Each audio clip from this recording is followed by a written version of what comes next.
WhatsApp photos appear in your gallery. First of all, you have to open up your WhatsApp on your device.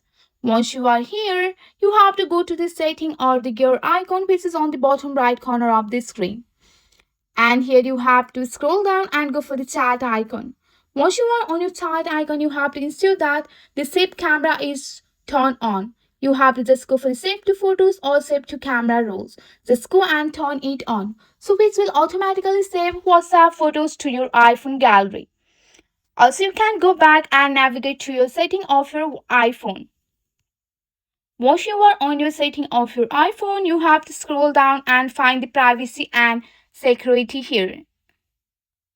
After finding the privacy and security, and here you have to select the photos option.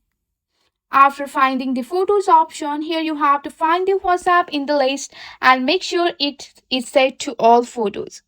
And here you can see the full access option. So this way you can easily fix the WhatsApp photos are not showing in your iPhone photos gallery.